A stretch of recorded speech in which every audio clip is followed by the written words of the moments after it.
یکم محرم الحرام امیر المومنین خلیفۃ المسلمین جانشین مصطفیٰ جبل استقامت اور رسول اللہ کے دین کا بہت بڑا سپاہی حضرت عمر فاروق رضی اللہ تعالی عنہ، جناب عمر کا نام صرف کام نہیں، حضرت عمر کا نام انقلاب برپا کر دیتا ہے۔ حضرت عمر کا نام کفر کے ایوانوں میں جبر، ظلم، شرک کی وادیوں میں جب حضرت عمر کا نام بھی لیا جائے تو بے ایمان کانپنا شروع ہو جاتے ہیں۔ حضرت عمر فاروق رضی اللہ تعالی عنہ، حضرت عمر معمولی شخص نہیں، معمولی آدمی نہیں۔ کچھ لوگ صدیوں کے بعد پیدا ہوتے ہیں اور کچھ لوگ ایسے ہوتے ہیں جو ایک ہی بار پیدا ہوتے ہیں، ان جیسا دوسرا پیدا ہوتا ہی نہیں، دوسرا ان طرح کا پیدا ہوتا ہی۔ حضرت عمر رضی اللہ تعالی عنہ جیسی شخصیات پیدا ہی نہیں ہوتی دوبارہ۔ سارے صحابہ در رسالت مآب پہ خود آئے۔ یہ وہ عظیم شخص ہے جسے اللہ کے محبوب نے اللہ سے مانگ کے لیا، کہا اے اللہ یہ مجھے دے دے، اللہ سے مانگ کے لیا ہے۔ اس لیے صوفیاء کہتے ہیں کچھ مرید ہوتے ہیں، کچھ مراد ہوتے ہیں، کچھ مرید ہوتے ہیں، کچھ مراد ہوتے ہیں۔ مرید وہ ہوتا ہے جو چل کے آتا ہے، آ کے مرید ہوتا ہے۔ مراد وہ ہوتا ہے جسے کہا جاتا ہے کہ یہ کبھی میرا بن جائے نا، یہ کبھی آ جائے نا، میرا بن جائے، اس کو مراد کہتے ہیں۔ حضرت عمر مصطفیٰ کریم کی مراد ہیں، حضور کی مراد ہے۔ اللہم اعز الاسلام بے اسلام عمر ابن خطاب، اے اللہ اسلام کو عزت دے دے، میرے عمر کو کلمہ پڑھنے کی توفیق عطا فرما دے۔ اور کیسے دعا مانگی؟ اور یار حضرت عمر کی تو اس فضیلت کا کوئی جواب نہیں دے سکتا، میرے رسول پاک علیہ السلام سب کے لیے دعا مانگتے ہیں نا، حضور کی دعا عام ہے، لیکن مصطفیٰ کریم نے کعبے کا غلاف تھام لیا اور غلاف کعبہ کو حضور نے سینے سے لپٹایا اور سینے سے چمٹا کے کہا اے اللہ میں نے تو کبھی سوال ہی زیادہ نہیں کیے، میں کرنے آیا ہوں، مجھے عمر دے دے، عمر دے دے۔ حضور نے مانگ کے لیا۔ اور پھر جب جس کو حضور مانگے اللہ سے کہ حضرت عمر رضی اللہ تعالیٰ عنہ کا آج یوم شہادت ہے، میرا تو دل کرتا تھا کہ فجر سے باتیں شروع ہوں اور سارا دن ہی عمر کی باتیں ہوتی رہیں، سارا دن جناب عمر کی باتیں، سارا دن، اس لیے کہ ذکر جناب عمر کا ہوگا پر راضی اللہ کے رسول ہوں گے صلی اللہ، تو جاگ کے بیٹھے، خوش ہو کے بیٹھے۔ ہمارے ہاں منایا ہی نہیں جاتا، بابے اللہ کی تا ساؤن بھادروں اسو کتا تے منڈے جنوری فروری، تو اسلامی سال بھی گیا اور وہ تاریخیں بھی ساری گئیں۔ یکم محرم امت مسلمہ کے لیے بہت بڑا دن ہے، بہت بڑا دن۔ یہ شہادت ہے حضرت عمر فاروق کی رضی اللہ تعالی عنہ۔ یہاں چھوٹی چھوٹی باتوں پہ گورنمنٹ چھٹی کرتی پھرتی ہے، چھوٹی چھوٹی باتوں، الیکشن ہو گیا تو چھٹی، فلاں جگہ پہ تھوڑا سا کسی نے خبر دے دی کہ کوئی پریشانی ہے تو چھٹی، فلاں جگہ یہ ہو گیا تو چھٹی، یہاں تک کہ فلاں وزیر صاحب فلاں علاقے میں آئیں گے تو سارے علاقے کو چھٹی۔ اور اب تو اس سے بڑا حال ہونے لگا ہے، اگر جن لوگوں کی سندھ میں حکومت ہے ان کے لیڈر کا دن آیا تو اس دن چھٹی، اور جن کی پنجاب میں حکومت ہے ان کا دن آیا تو چھٹی۔ ہمارا مطالبہ ہے حکومت پاکستان سے، اگر سر اٹھا کے جینا چاہتے ہو تو یکم محرم کو چھٹی کیا کرو، اگر سر اٹھا کے جینا چاہتے ہو تو یکم محرم کو چھٹی کرو جناب عمر کے دن، اور ملت کے جوانوں کو بتاؤ کہ اگر عزت کی زندگی جینا چاہتے ہو تو اس طرح جیو جس طرح فاروق اعظم جی کے گئے ہیں۔ عزت اور وقار کی زندگی، جمہوریت حضرت عمر سے سیکھنی پڑے گی، حکومت کرنے کے طریقے حضرت عمر سے، رعایا کو سیکھنا پڑے گا کہ امیر کس طرح بنایا جاتا ہے اور امیر کس طرح کے ہوتے ہیں۔ یہاں لوگ ہمیں یورپ کی مثالیں دیتے ہیں لوگ یہاں ہمیں آ کر کے امریکہ کی مثال، انہیں کیا پتا حکومت کیا ہوتی ہے؟ وہ کہتے ہیں جی وہ سائیکل پہ جاتا ہے ان کا حکمران۔ میں نے کہا وہ سائیکل پہ جاتا ہے؟ میرے عمر فاروق مدینے سے مکے گئے تھے تو پیدل ہی حج کرنے چلے گئے، پیدل ہی۔ اور جناب عمر فاروق رضی اللہ تعالیٰ عنہ عید کی نماز پڑھانے گئے، عید کی نماز عمر خطبہ عید دینے گئے۔ اور اس زمانے میں کون سا غریب ہے جو ننگے پاؤں جاتا ہو؟ کون سا غریب ہے جو مسجد ننگے پاؤں جاتا ہو؟ لوگوں نے تو 3 قسم کی چپلیں رکھی ہوئی ہیں، ایک مسجد جانے کی علیحدہ ہے، گھر پہننے کی علیحدہ ہے، شادی بیاہ پہ جانے کی چپل علیحدہ ہے۔ حضرت عمر فاروق رضی اللہ تعالیٰ عنہ نکلے عید کا خطبہ دینے کے لیے، تو بیوی سے کہنے لگے جوتا۔ اس نے کہا صاحب اتنی دفعہ ٹوٹا ہے اب گانٹھا نہیں جا سکتا، اتنی دفعہ ٹوٹا ہے کہ اب دوبارہ پیمند نہیں لگ سکتے۔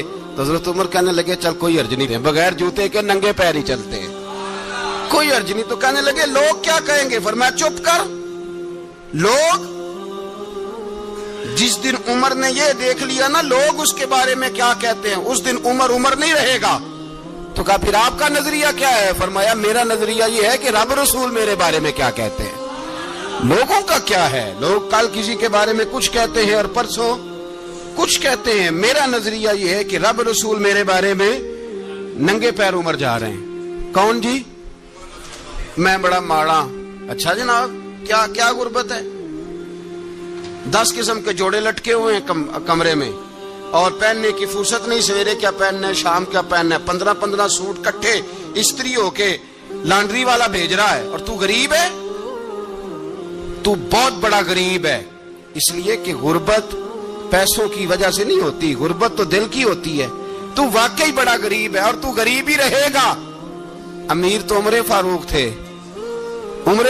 تھے جو ننگے پاؤں چلے گئے عید کی نماز پڑھانے، تو رستے میں جو ملا کہنے لگا عمر جوتا تو پہن لو۔ فرمایا تمہیں عمر کا جوتا نہ پہننے کا نقص تو نظر آیا ہے، کوئی حرج نہیں۔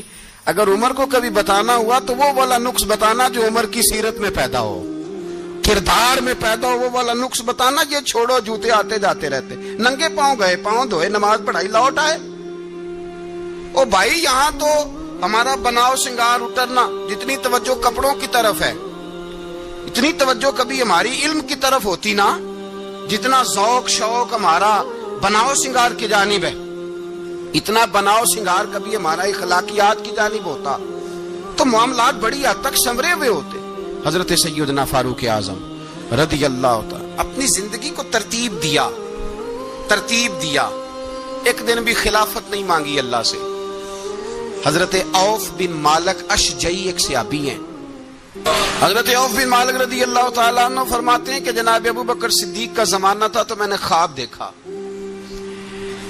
میں نے خواب میں جناب عمر کو دیکھا، اور میں نے دیکھا کہ کوئی کہنے والا کہہ رہا ہے کہ عمر وہ ہے کہ اللہ کے رستے میں کوئی اسے جتنا مرضی برا بھلا کہے یہ پرواہ نہیں کرتا۔ کس کے رستے میں؟ بولے سارے۔ اس کا مطلب ہے اللہ کے رستے میں لوگ برا بھلا بھی، قرآن مجید نے کہا وَلَا يَخَافُونَ لَوْمَةَ لَائِمٍ، کچھ لوگ ایسے ہیں جو برا بھلا کہنے والوں کی پرواہ نہیں کرتے۔ آپ یقین کریں اگر پرواہ شروع ہو جائے نا تو دین کا کام ختم ہو جائے، نہ کوئی تقریر کرے، نہ کوئی تدریس کرے، نہ کوئی پیری مریدی کرے، ختم ہو جائے اگر باتوں کی پرواہ ہو۔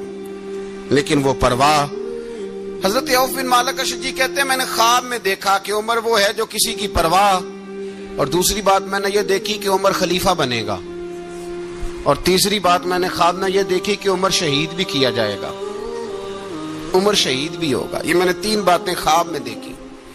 فرماتے ہیں میں نے آ کے خواب حضرت ابو بکر صدیق کو سنائی، وہ خلیفہ تھے۔ وہ کہنے لگے ٹھہر جا، میں عمر کو بلاتا ہوں، اس کے سامنے دوبارہ سنانا، اس کے سامنے۔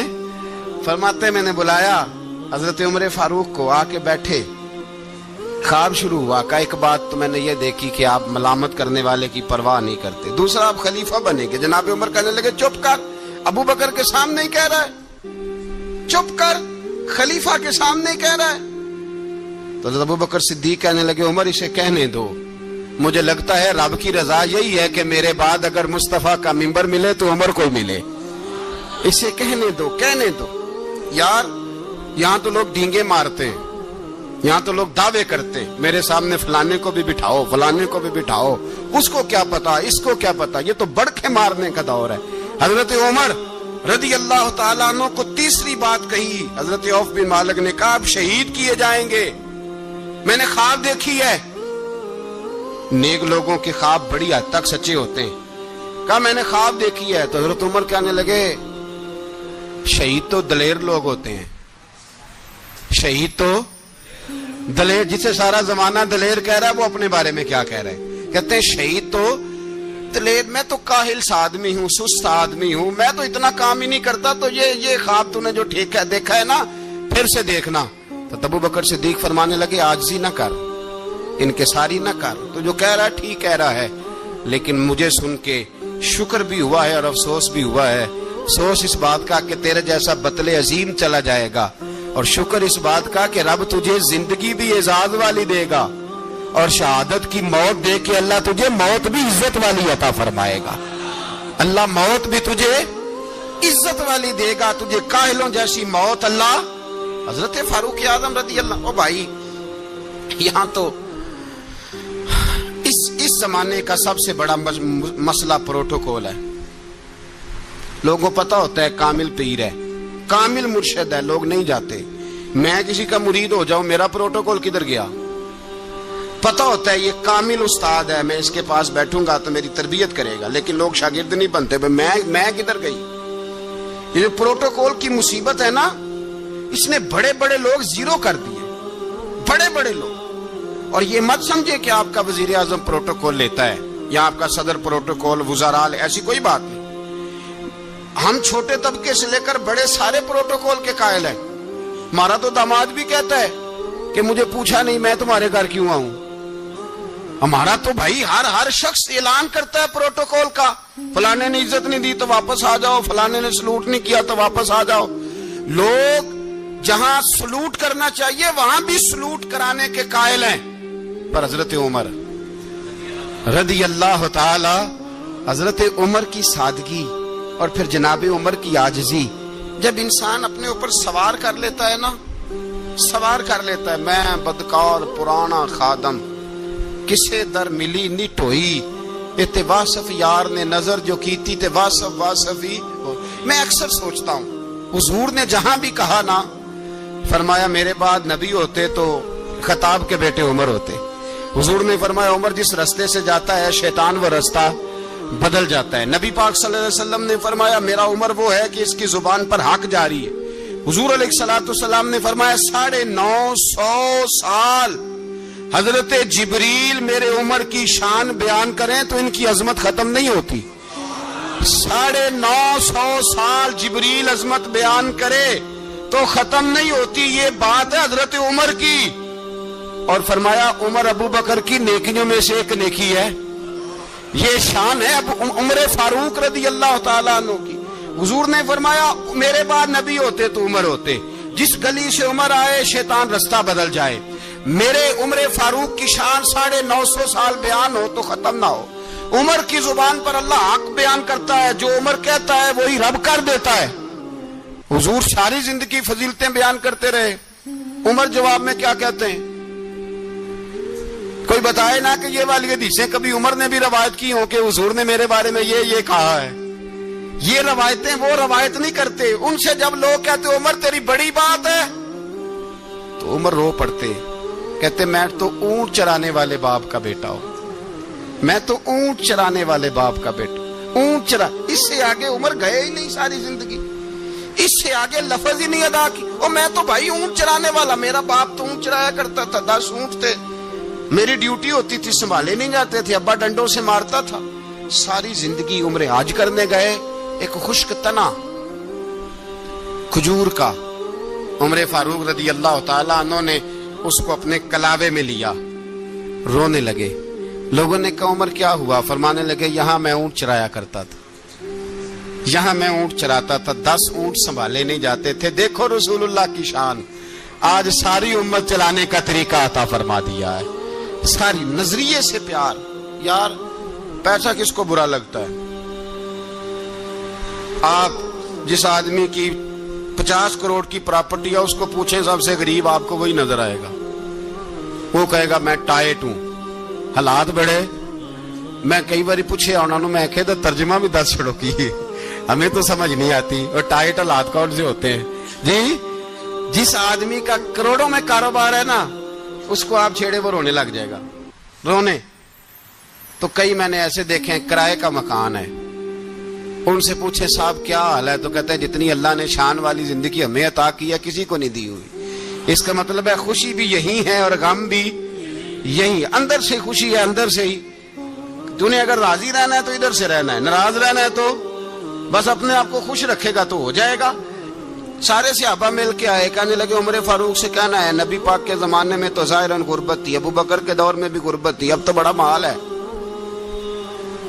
عمر سے سفارش کرو کہ عمر نیا کرتا پہنا کرے. ملکوں کے سفیر آتے، عمر وہی پھٹی پرانی چادر اوڑھ کے اور وہی کئی جگہ پہ پیوند لگے سوٹ پہن کے سفیروں کے سامنے بیٹھ جاتا ہے. عمر کو مشورہ دو، طے ہو گئی بات. سب نے جب مشورہ دے لیا تو سارے کہنے لگے یہ بتاؤ شیر کی مونچھ کو ہاتھ کون لگائے گا؟ کہنا کس نے ہے؟ بندہ بھی تو ڈھونڈو نا. نے کہا جناب میرا یہ خیال ہے کہ مولا علی شیر خدا کہیں گے، کیونکہ جس شخص کی عمر کو سب سے زیادہ حیا کرتے دیکھا وہ شیر خدا مولا علی ہے رضی اللہ تعالی. علی کہیں گے اس لیے کہ جناب علی تو کئی دفعہ جب گفتگو کرتے تھے تو حضرت عمر چپ کر جاتے تھے اور فرماتے تھے علی نہ ہوتا تو میں ہلاک ہو جاتا. تو کہا علی سے کہو. جناب علی شیر خدا کو بلایا. کس کام کے لیے جی؟ اللہ اکبر. یہ ذرا اپنے اس دور پہ اس بات کو ذرا لاکا جناب ان سے کہیں کہ زیادہ نہیں، ایک کرتا نیا پہن لے. سفیر آتے ہیں، وزیر آتے ہیں تو ایک کرتا نیا پہن لے. حضرت علی کو بلایا. آپ فرمانے لگے کوئی اور بات ہوتی تو میں کہہ دیتا، یہ والی میں نہیں کہہ سکتا. کوئی اور ہوتی تو میں عمر کو کئی دفعہ کہہ دیتا ہوں، جلال میں بھی تو سن، یہ والی میں نہیں کہہ سکتا. میں تمہیں ایک مشورہ دیتا ہوں. کہا وہ کیا؟ کہنے لگے سیدہ عائشہ صدیقہ سے کہو، وہ مومنوں کی ماں ہیں، عمر ٹالے گا نہیں. اماں جی سے جا کے کہا اماں جی نیا کرتا عمر سے کہیں پہن لیں. وزیر آتے ہیں، بڑے بڑے لوگ، تو چلو کوئی حرج نہیں. اماں جی نے کہا اچھا کوئی بات نہیں میں بلا لیتی ہوں. جناب عائشہ نے پیغام بھیجا. جب خادم نے کہا نا مصطفیٰ کے گھر سے پیغام آیا ہے، تو 20 لوگ بیٹھے تھے. عمر کانپتے ہوئے اٹھے، کانپتے دوڑے. حضرت عائشہ پردے میں تھی تو فرماتی ہیں عمر اتحیات کی حالت میں بیٹھ گئے. کہا اماں جی دیر تو نہیں ہو گئی مجھے آنے میں؟ کہا نہیں ٹائم پہ آ گئے ہو. کس لیے بلایا تھا؟ کہا عمر دیکھو غربت کے معاملات اور ہوتے ہیں، جب اللہ آسانی دے تو کوئی چیز استعمال کرنا حرام نہیں ہوتی، اگر حرام ہے تو بتاؤ. کہا نہیں اماں جی حلال ہی ہے. تو فرمایا پھر اتنے سفیر آتے ہیں، مشیر آتے ہیں، اب تو مال غنیمت بڑا آتا ہے، ڈھیر لگ جاتے ہیں مسجد میں، تو چل ایک نیا کرتا تم بھی پہن لیا کرو. اور آپ نیا کرتا پہنو گے تو دھاک بیٹھے گی غیروں پر. تو صحابہ کا مشورہ ہے کہ آپ نیا لباس پہنے. اماں جی کہتی ہے میں نے حکم دیا تو عمر چپ کر گئے، گردن جھک گئی. تھوڑی دیر کے بعد سیدنا عمر فاروق نے سر اٹھایا تو داڑھی پہ آنسو گر رہے تھے. رو پڑے، کہنے لگے پاک محبوب کی پاک بیوی جیسے حکم کرتی ہو میں حاضر ہوں، پر مجھے وہ والا لباس پہنانا جو میرے مصطفیٰ نے پسند فرمایا ہے. اگر یہ رنگ رسول پاک کا ہے تو میں حاضر ہوں، اور اگر نبی پاک کا نہیں تو پھر جیسے آپ حکم کریں. جناب عائشہ کہتے ہیں عمر روئے تو میں زیادہ روئی، میرا پلو بھیگ گیا آنسوؤں سے. میں نے کہا عمر آپ جائیے. عمر یوں نکلے تو جو صحابہ کھڑے تھے وہ کونے میں تھے، سارے آ گئے.